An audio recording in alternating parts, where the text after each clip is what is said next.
धर्मांतरण गिरोह के सरगना जलालुद्दीन उर्फ झंगूर के भतीजे सबरोज के मकान पर बुलडोजर एक्शन हुआ है। झंगूर के भतीजे की संपत्तियों की जांच के दौरान राजस्व विभाग की टीम ने पाया कि सबरोज ने बलरामपुर में सरकारी जमीन पर अवैध निर्माण कर रखा है। 300 स्क्वायर फीट पर बने इस मकान में 4 कमरे हैं, जिनमें सबरोज और उसका परिवार रहता है। सबरोज के अवैध निर्माण को हटाने के लिए प्रशासन की ओर से कई नोटिस दिए गए, जिसकी मियाद खत्म हो गई है और इसीलिए झंगूर के बाद अब भतीजे के मकान पर बुलडोजर वाली कार्रवाई हुई। आपको बता दें, सबरोज धर्मांतरण मामले में दर्ज एफआईआर में 5वें नंबर का आरोपी है। सुनवाई करने के बाद नोटिस चस्पा की गई थी, उनको पूरा मौका दिया गया था वो अपने से निर्माण को कर ले, लेकिन उसके बावजूद भी उन लोगों के द्वारा निर्माण नहीं हटाया गया। तो आज सरकारी व्यय पे इस निर्माण को हटाया गया है, इसको ध्वस्त किया गया। जो भी सरकारी व्यय इसमें आया होगा उनसे वसूल किया जाएगा। उत्तराखंड की तर्ज पर यूपी में भी ऑपरेशन कालनेमी चलाने की तैयारी हो रही है। प्रदेश में भगवा चोले धार्मिक पहचान की आड़ में लोगों को ठगी का शिकार बनाने वाले और उनकी आस्था के साथ खिलवाड़ करने वालों की तेजी से पहचान की जाएगी। स्थानीय लोगों ने ऑपरेशन कालनेमी को सराहा है। यह है, ये कपड़े पहन लेते हैं, एक हाथ में लोटा ले लेते हैं। इनकी हिंदू है या मुसलमान है या सिख है या ईसाई है, इनका रूप जनता के बीच में आना चाहिए। ये कमरियों के बीच में जाकर बवाल करते हैं। ये बने होते हैं साधु। पब्लिक की निगाह में केवल मैसेज ये जाता है कि ये साधु हैं, ये गुम्मा चलाते हैं। उसका खामियाजा पूरे प्रदेश को भोगना पड़ता है। पूरे प्रदेश में सरकार की छवि खराब होती है। इसलिए जो भी किया जा रहा अच्छा किया जा रहा है। चोला के रूप में वो करके और वहां गलत उपदेश देके या गलत काम करके उसको कलंकित करते हैं।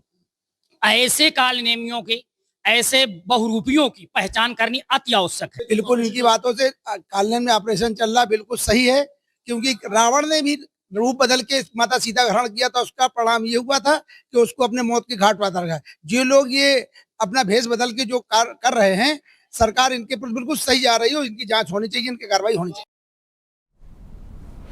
नोएडा इंटरनेशनल एयरपोर्ट को गंगा एक्सप्रेसवे से जोड़ने का काम शुरू हो गया है। यूपी एक्सप्रेसवे औद्योगिक विकास प्राधिकरण ने करीब 75 किलोमीटर के ग्रीनफील्ड लिंक एक्सप्रेसवे के निर्माण के लिए जमीन की मार्किंग शुरू कर दी है।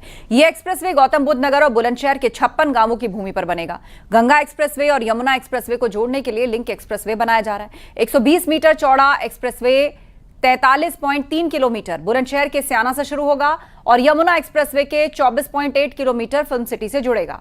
पहले इसकी लंबाई 83 किलोमीटर थी, लेकिन अब इसे सेक्टर 21 से जोड़ने की योजना बनाई जा रही है, जहां फिल्म सिटी के निर्माण का काम चल रहा है। गंगा एक्सप्रेसवे और यमुना एक्सप्रेसवे जुड़ने से Noida international airport, Delhi Mumbai expressway और आगरा एक्सप्रेसवे से ग्रेटर नोएडा जाना आसान हो जाएगा। इस एक्सप्रेसवे के जरिए मेरठ से प्रयागराज की सीधी कनेक्टिविटी होगी। नोएडा इंटरनेशनल एयरपोर्ट को अब गंगा एक्सप्रेसवे से भी जोड़ा जाएगा और इसकी कवायद तेज कर दी गई है। आपको बता दें, यूपीडा ने मार्किंग शुरू कर दी है। करीब 830 पिलर की मार्किंग शुरू कर दी गई है, जिसके बाद जमीन अधिग्रहण किया जाएगा। और इस वक्त हम यमुना एक्सप्रेसवे पर मौजूद हैं। आपको सीधी तस्वीरें दिखाते हैं।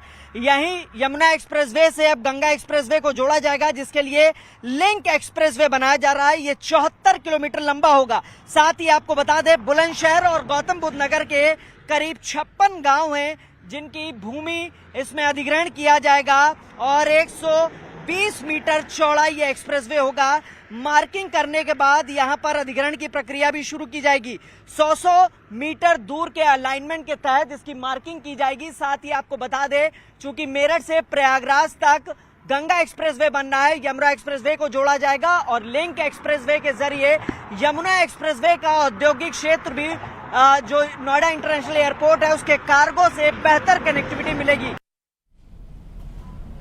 सहारनपुर में भीषण सड़क हादसे में 2 लोगों की मौत हो गई। तेज रफ्तार वैन ने खाद से लदी ट्रैक्टर ट्रॉली को टक्कर मार दी और जिससे यह दर्दनाक हादसा हो गया। हादसे में 5 लोग गंभीर रूप से घायल बताए जा रहे हैं। वैन में सवार सभी लोग हरियाणा के रहने वाले बताए जा रहे हैं। पूरी घटना थाना नकुड़ क्षेत्र की बताई जा रही है।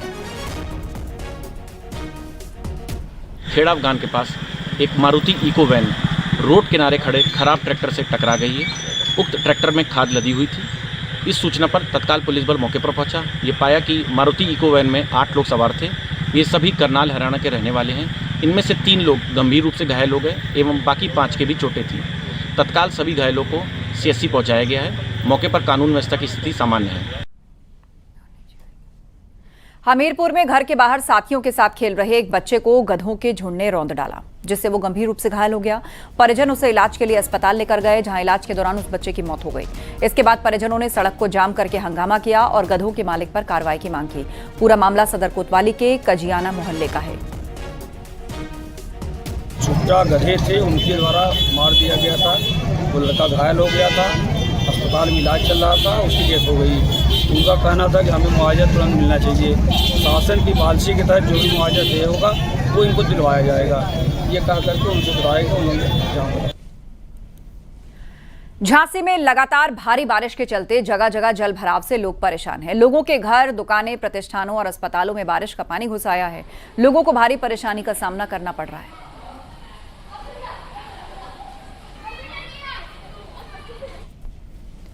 चंदौली में मुख्य नहर का तटबंध टूटा। गोधना गांव के पास टूटा नहर का तटबंध टूटने से खेत पूरी तरह जलमग्न।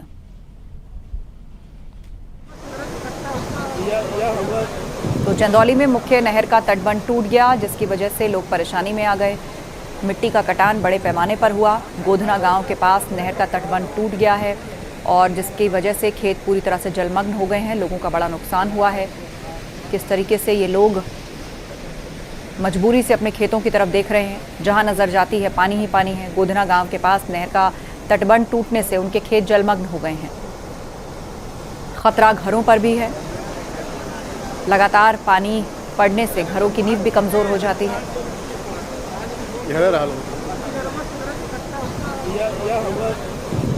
चंदौली के मुगल सराय में उस वक्त बड़ा हादसा हो गया जब एक नारायणपुर की बड़ी नहर का तटबंध टूटा है। गोधना नई बस्ती गांव के पास ये तटबंध टूटा है और आपको हम तस्वीरें दिखाते हैं कि हजारों क्यूसेक पानी इस समय रिहायशी इलाकों में इस टूटे तटबंध से पहुंच चुका है।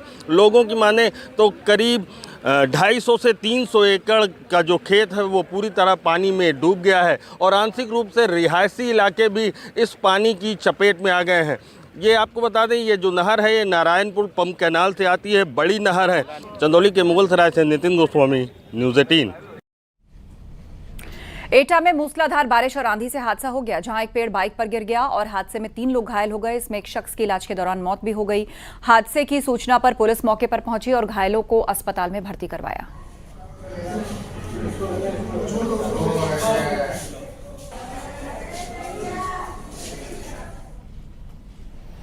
खबर जालौन से है, जहां बेतवा नदी में डूबी 9 साल की मासूम का शव 20 घंटे बाद बरामद हुआ। घटनास्थल से तकरीबन 1 किलोमीटर की दूरी पर नदी में ही चट्टान के बीच शव फंसा मिला। 2 दिन पहले अपने पिता के साथ बेतवा नदी में दोनों की बहनें नहाने गई थीं। मृतका आटा थाना क्षेत्र के दादरी गांव की रहने वाली है। बुंदेलखंड में जोरदार बारिश हो रही है, उसके बाद बेतवा नदी उफान पर है।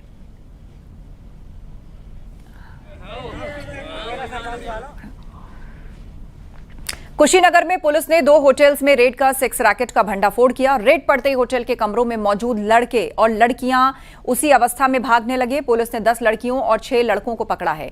कसिया थाने के देवरिया रोड पर मौजूदा पर्ल होटल और उत्सव मैरिज लॉन होटल में लंबे वक्त से ये जिस्म फरोशी का खेल चल रहा था, जिसकी सूचना पुलिस को मिल रही थी और पुलिस ने अब दोनों होटल को सील कर दिया है।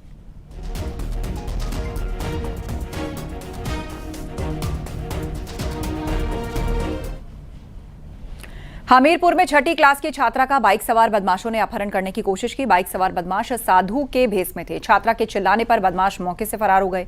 छात्रा घर से स्कूल के लिए निकली थी। दिन दहाड़े बीच बाजार छात्रा का अपहरण करने की कोशिश की गई। घटना सुमेरपुर थाना कस्बे की है। पुलिस घटना की जांच में जुटी है। आरोपियों की तलाश में घटनास्थल के आसपास लगे सीसीटीवी कैमरों की फुटेज खंगाली जा रही है।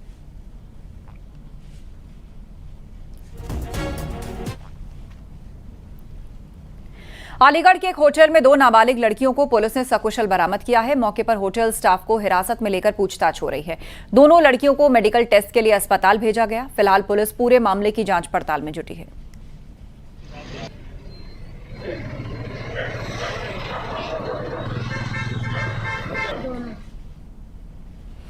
मथुरा के वृंदावन में पुलिस ने एक फर्जी डीएसपी को वर्दी पहनकर लोगों को डराते धमकाते गिरफ्तार किया है। आरोपी का नाम सिद्धार्थ चक्रवर्ती है, जो पहले भी पश्चिम बंगाल में ऐसे ही फर्जीवाड़े को पकड़ा जा चुका है।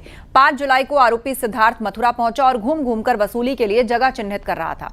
आरोपी के पास से सीबीआई का एक फर्जी आईडी और वर्दी भी मिली है।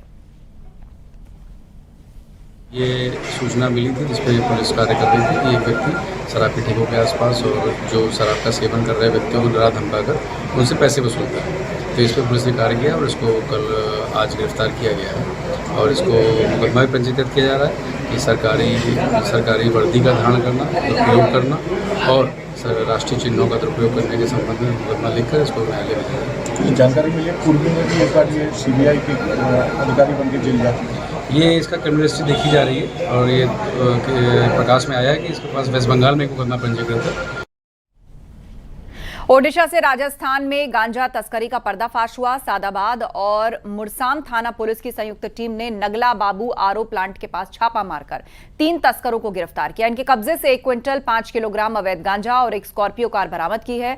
जब्त गांजे की अनुमानित कीमत करीब 11 लाख रुपए बताई जा रही है। एसपी के निर्देश पर चलाए जा रहे अभियान के तहत पुलिस को बड़ी सफलता मिली। गिरफ्तार तस्करों ने पूछताछ में बताया कि वो ओडिशा से गांजा सस्ते दामों पर खरीदते हैं और उसे राजस्थान समेत अन्य राज्यों में ऊंचे दामों पर बेचा जाता है।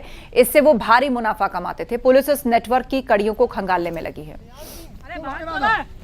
मैं तो इनको खुद को पकड़वाने भाग रहा था सर। अच्छा। एटा में जलेसर पुलिस ने बड़ी कार्रवाई करते हुए 17 लोगों के खिलाफ मुकदमा दर्ज किया है। दिन दहाड़े 2 गुटों के मारपीट मामले में कार्रवाई की है। मारपीट के दौरान जमकर फायरिंग हुई है। पुलिस ने मौके से कारतूस के खोखे 4 बाइक जब्त किए हैं। पुलिस आरोपियों को पकड़ने के लिए लगातार दबिश दे रही है।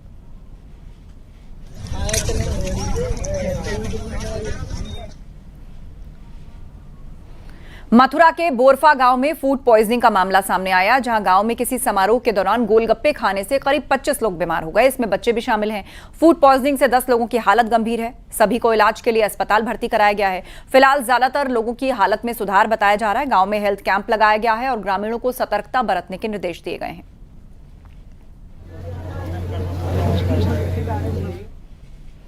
कानपुर पुलिस ने धमकी देने के आरोपी को गिरफ्तार किया है। वो खुद को मुख्यमंत्री का पीआरओ बताकर सीएचसी की मेडिकल सुपरिंटेंडेंट को धमकी दे रहा था और आरोपी दिवाकर दत्त ने डॉक्टर को नौकरी से हटवाने और उसे उठवा लेने की धमकी भी दी थी। वो फतेहपुर का रहने वाला है। पुलिस ने शिकायत के आधार पर जांच शुरू की। सर्विलांस की मदद से आरोपी को गिरफ्तार किया।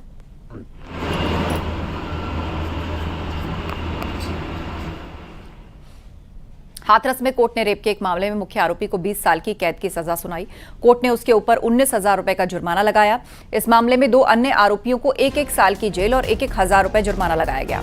दिसंबर 2022 की वारदात है। उसके ऊपर नाबालिग लड़की को बेहोश करके घर से अगवा कर रेप करने का भी आरोप है।